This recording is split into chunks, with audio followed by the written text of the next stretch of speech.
नमस्कार, खबर प्रधान देख रहे हैं आप और इस वीडियो में आपके साथ मैं हूं संगीता श्रीवास्तव। देखिए, देश में इन दिनों कई राज्य सरकारों ने अवैध रूप से रह रहे बांग्लादेशियों और रोहिंग्या घुसपैठियों के खिलाफ अब बड़ी कार्रवाई शुरू कर दी है।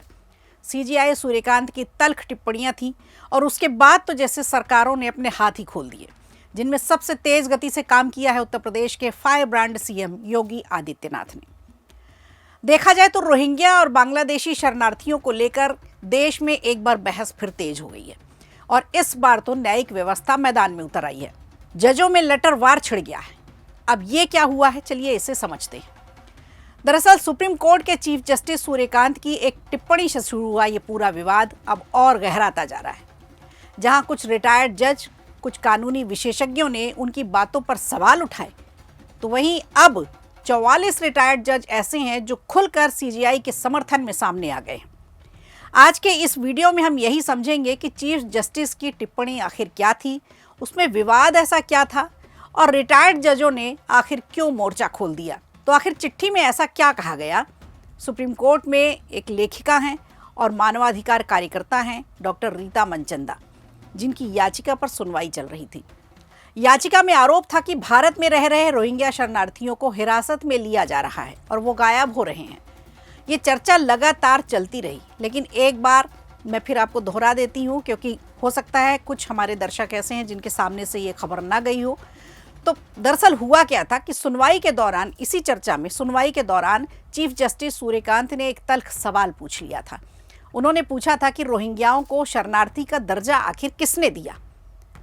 आप पहले सुरंग खोदकर या बाढ़ पार करके अवैध तरीके से देश में दाखिल होते हैं और फिर भोजन, पानी और शिक्षा का अधिकार मांगते हैं। अब चीफ जस्टिस की इस तल्ख टिप्पणी से कुछ लोगों ने तो राहत की सांस ली, लेकिन कुछ लोगों को ये बहुत बुरा लगा। यही टिप्पणी कई सामाजिक संगठनों और रिटायर्ड जजों को भी नागवार गुजरी। उन्होंने एक ओपन लेटर लिखकर सीजेआई पर अविवेकपूर्ण टिप्पणी करने का आरोप लगा दिया और अब इन आलोचनाओं का जवाब देते हुए देश के 44 रिटायर्ड जज ऐसे हैं जिन्होंने खुलकर चीफ जस्टिस के पक्ष में अपना समर्थन दिया है, अपनी बात रखी है और एक विस्तृत तौर पर लंबा पत्र जारी किया। उन्होंने इसे सोचा समझा अभियान बताया और उनका बचाव करते हुए कहा कि चीफ जस्टिस पर यह बेवजह का हमला किया जा रहा है। चिट्ठी में साफ लिखा है कि न्यायिक कार्रवाई की तार्किक आलोचना तो हो सकती है, लेकिन यहाँ जो हो रहा है उन पर उनकी सहमति नहीं है, बल्कि कोर्ट पर भेदभाव का आरोप लगाकर संस्था को कमजोर करने की कोशिश बताया। अब इस चिट्ठी में 3 प्रमुख बिंदुओं का उल्लेख किया गया है। एक एक करके हम आपको उन बिंदुओं के बारे में बताएंगे और उनकी चर्चा आपसे करते हैं। जिनमें सबसे पहला बिंदु है कि रोहिंग्या भारत में कानूनी रूप से शरणार्थी नहीं है। यही टिप्पणी थी। वो किसी आधिकारिक रिफ्यूजी प्रोटेक्शन मैकेनिज्म के तहत भारत नहीं आए हैं। ज्यादातर मामलों में उनकी एंट्री अनियमित तरीके से हुई है, अवैध तरीके से हुई है। केवल दावा कर देने भर से घुसपैठिए कानूनन शरणार्थी नहीं बन सकते, ये बात उन्होंने कही। अब इस बात का जनता ने तो खूब समर्थन किया, लेकिन कुछ लोगों को बुरा जरूर लगा। अब बात कर लेते हैं दूसरा महत्वपूर्ण बिंदु जो कहा गया चिट्ठी में। वो ये है कि भारत ने 1951 के यूएन रिफ्यूजी कन्वेंशन में और 1967 के प्रोटोकॉल पर कभी भी हस्ताक्षर नहीं किए। इसीलिए भारत की जिम्मेदारियां ये नहीं है, क्योंकि भारत के अपने संविधान, घरेलू इमिग्रेशन कानून और बुनियादी मानवाधिकार सिद्धांतों से बनता है। और उसके बाद तीसरा बिंदु जो सबसे गंभीर सवाल है वो ये है कि अवैध ढंग से भारत में प्रवेश करने वालों के आधार कार्ड, राशन कार्ड और अन्य भारतीय पहचान के दस्तावेज कैसे हासिल किए गए। ये सबसे बड़ा सवाल था। ये तो बिना किसी की मदद के संभव भी नहीं है और हम और आप आए दिन इस तरह की खबरें पढ़ते सुनते हैं कि फर्जी तरीके से आधार कार्ड बनाया गया, फर्जी तरीके से राशन कार्ड बनाया गया। अब इस पर संज्ञान सुप्रीम कोर्ट ने भी लिया, क्योंकि ये तो हमारी पहचान प्रणाली और हमारे वेलफेयर सिस्टम की ईमानदारी को कमज़ोर करने वाली बात है।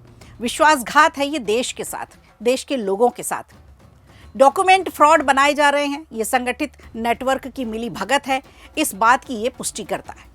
इसके अलावा रिटायर्ड जजों ने यह भी कहा कि आलोचकों ने कोर्ट की सबसे महत्वपूर्ण बात को नज़रअंदाज कर दिया है, जो कि यही है सबसे महत्वपूर्ण बात। भारत की धरती पर किसी भी व्यक्ति, चाहे वो कोई भी नागरिक हो या विदेशी नागरिक हो, उसके साथ टॉर्चर करना, उससे गायब कर देना, उसके साथ अमानवीय व्यवहार, ये तो नहीं किया जा सकता। ये तो हमारी भारतीय संस्कृति का हिस्सा भी नहीं है। हर इंसान की गरिमा का सम्मान होना चाहिए, यही हमारी संस्कृति है। उनके अनुसार कोर्ट ने ये स्पष्ट कहा कि अभियान चलाने वालों ने इस हिस्से को दबा दिया है और सिर्फ एक टिप्पणी को तोड़ मरोड़ कर पेश किया है। अब अगर विवाद की असली जड़ की बात करें तो कई सवाल उठते हैं, जैसे कि क्या रोहिंग्या भारत में कानूनी रूप से शरणार्थी माने जा सकते हैं, और क्या कोर्ट की टिप्पणी मानवाधिकारों के खिलाफ थी। और अब इसी को लेकर 44 रिटायर्ड जजों की ये चिट्ठी इस विवाद को एक नई दिशा दे रही है, पुष्टि करती है, मुहर लगाती है इस बात पर कि सीजेआई की तल्ख टिप्पणी कितनी जायज़ है। उन्होंने कहा था कि क्या रेड कारपेट बिछा दें, और यही बात कुछ लोगों को बुरी लग गई। देखिए, बीमारी को ख़त्म करने के लिए कभी कभी कड़वी दवा भी देनी पड़ती है। ये वही दवा है जिससे बिलबिलाकर सारे फसाद की जड़ें हिल गई हैं। कायदे से तो सज़ा उन्हें भी मिलनी चाहिए जो इन घुसपैठियों की पैरवी करते हैं, उन्हें देश में दाखिल कराने में मदद करते हैं और फिर फर्जी दस्तावेज भी बनवाते हैं। लेकिन अब देखना होगा कि सुप्रीम कोर्ट के संज्ञान लेने के बाद सुप्रीम कोर्ट में आगे इस मामले पर क्या रुख अपनाया जाता है, और क्या रोहिंग्या शरणार्थियों पर नीति में कोई बड़ा बदलाव आता भी है या नहीं। इन 44 जजों की चिट्ठियों का कितना असर होता है। आखिर देश की सुरक्षा और संप्रभुता का सवाल है, देश के लोगों के अधिकार का सवाल है। आपको क्या लगता है, सीजेआई की जो टिप्पणी थी वो कितनी जायज़ है? आप हमें कमेंट करके ज़रूर बताइएगा। वीडियो अच्छा लगा हो तो लाइक कीजिए, शेयर कीजिए और कमेंट बॉक्स में हमें ज़रूर बताइए।